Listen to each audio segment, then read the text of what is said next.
Welcome to the Power of Intimacy with Christ. I'm your host, Dr. Sharon Mancha. I'm excited about what God has in store for us today as we tune into the presence of God. This morning, we're going to be focusing on standing alone.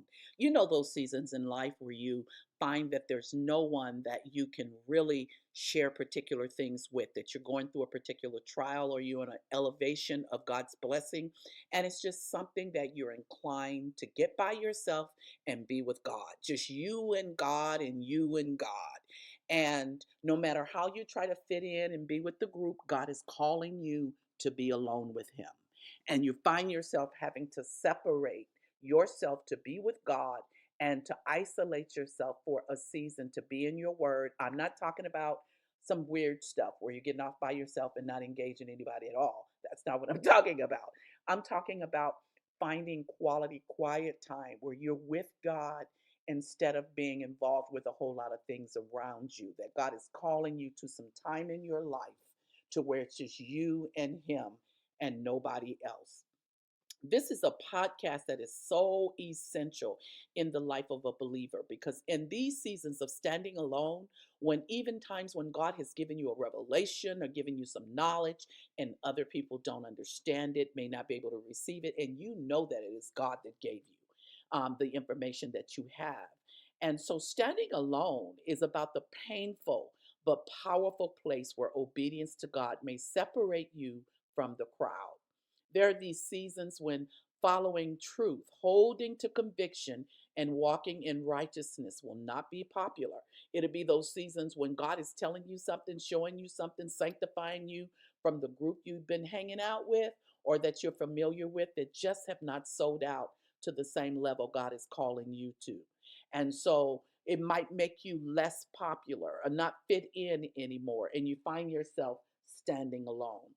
Yet, standing alone with God is never true loneliness. It is often the place where character is proven, faith is purified, and purpose is strengthened. When others compromise, withdraw, or misunderstand, or just refuse to go with you, God still calls you to remain faithful. Standing alone may feel costly.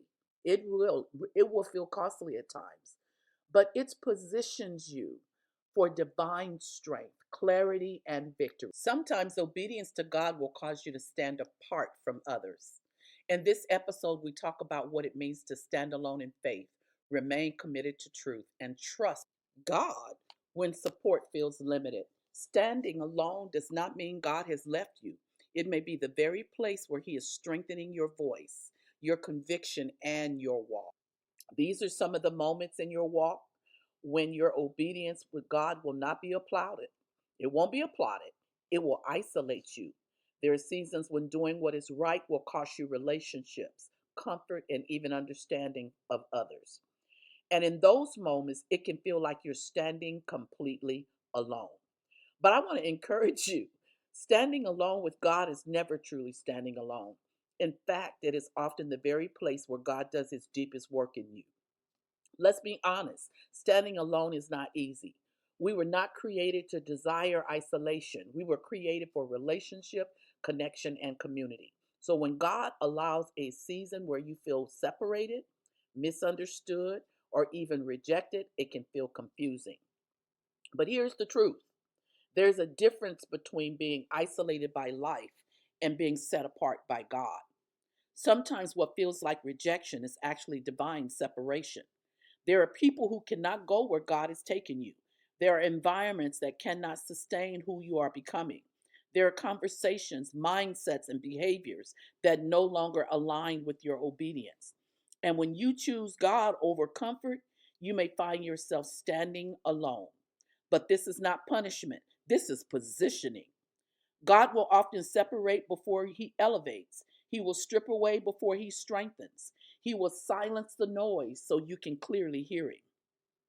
Throughout Scripture, we see a consistent pattern. Those who walked closely with God often had to stand alone. Noah stood alone in righteousness while the world was corrupt. Abraham stood alone when he left everything familiar to follow God. Joseph stood alone in integrity when he refused temptation. Elijah stood alone before false prophets. Daniel stood alone in conviction when he refused to compromise. And when even Jesus, in his obedience, often stood alone. It is often a sign that something is right, because when you're truly walking in obedience, you will not always find agreement around you. Sometimes God will allow you to be alone, for you to be the only one in the room who refuses to compromise, the only one who will speak truth, the only one who will choose righteousness over acceptance. And that takes courage. Now, here's the powerful part of standing alone, and it's not just about what you go through, it's about what God is producing in you. When you stand alone, your faith is no longer dependent on others. It becomes rooted in your personal relationship with God. You are no longer following God because others are. You're following him because you know him. When voices call and fall away, God's voice becomes clearer. You begin to understand who you are in him, not based on opinion, but on truth. Standing alone forces growth. You learn how to trust God when there is no affirmation. You learn how to obey when no one else is watching. You learn how to remain steady when everything around you shifts. When people cannot support you the way you hoped, you discover that God is your true source. And this is where intimacy is deepened, because you began to lean on him, not occasionally, but fully. Let's talk about something real. When you're standing alone, there is a strong temptation to compromise, to go along just to be alone, to soften truth just to be accepted, to step back into old spaces just to feel connection again. But here's the danger: compromise may bring temporary comfort, but it will cost you long term purpose. You cannot walk in full obedience and partial compromise at the same time. Standing alone requires you to make a decision. Will you choose approval or will you choose obedience? Because sometimes you cannot have both. And this is where your relationship with God must be stronger than your desire to be understood. Even though it feels like you're standing alone, God is with you.